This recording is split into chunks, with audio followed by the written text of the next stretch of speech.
भ्रष्ट खालका मान्छेहरू, भ्रष्ट पार्टीहरू, भ्रष्ट नेताहरू जसले वर्षौं वर्षसम्म ढाँटिरहेका छन्, जसले वर्षौंसम्म जनताको चाहिँ करबाट उठेको बजेटलाई दुरुपयोग गरिरहेका छन्, बेथिति मचाइरहेका छन्। अब त्यस्ता मान्छेहरूलाई हामीले सरकारी बनाउने हो?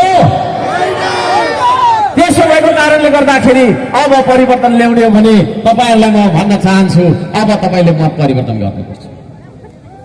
अब तपाईहरुले मत परिवर्तन गर्नुपर्छ। आदरणीय दाजुभाइ दिदीबहिनीहरू, नेपाली जनताले मत परिवर्तन गर्नुपर्छ। नेपाली जनताले मत परिवर्तन गर्नुपर्छ। हामी सबै मिलेर अब यो देशमा परिवर्तन ल्याउनुपर्छ। त्यो परिवर्तनको सुरुवात तपाईले गरिराख्नु भएको छ। हार्दिक बधाई दिन चाहन्छु, हार्दिक धन्यवाद दिन चाहन्छु। यतिखेर हामी देशमा नेतृत्व देख्दैनौँ, नेतृत्व छैन, नेतृत्व विहीन छौँ हामी। आज हाम्रो जीवधनको सुरक्षा छैन, छ त हो? हाम्रो जीवधनको सुरक्षा छैन। जो पनि जतिखेर पनि तपाईको छैन अपराधको शिकार हामी बन्न पुग्ने नियतिमा हामी छौँ। हाम्रो देशको चाहिँ सरकार नभएको अवस्था जस्तो हामीलाई लागेको छ कि छैन? है, भयभरको प्रहरी सबै नेताको गोठाला बनाउँदाखेरि ठिक भयो। जनताको ज्यानको गोठाला कोही छ? छैन। मलाई लाग्छ यो बेलबारीमा धेरै ठाउँमा प्रहरी चौकी चाहिएको छ होला, छैन?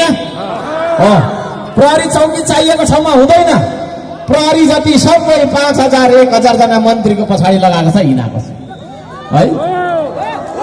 नेताको पछाडि लगाएको छ, हिँडाएको छ है। यहाँसम्म कि ठुल्ठुलो नेताहरूको घरमा सेक्युरिटी, अरे घरमा सेक्युरिटी गेट खोलिदिने, आफू चढेको गाडीको ढोका पनि खोल्न नसक्ने मन्त्रीहरूलाई पालेर हुन्छ हामीले? हाम्रो सुरक्षामा राख्नु पर्ने प्रहरी त तपाईको चाहिँ नि मन्त्रीको ढोका खोलिदिनुहरू नै सेनाले अस्ति सलाम हानेर मात्रै निस्क्यो एउटा प्रहरी, होइन? खुबै गरी खान्छ भन्थ्यो, अहिलेको त्यो मन्त्रीले रवैया त उही रहेछ।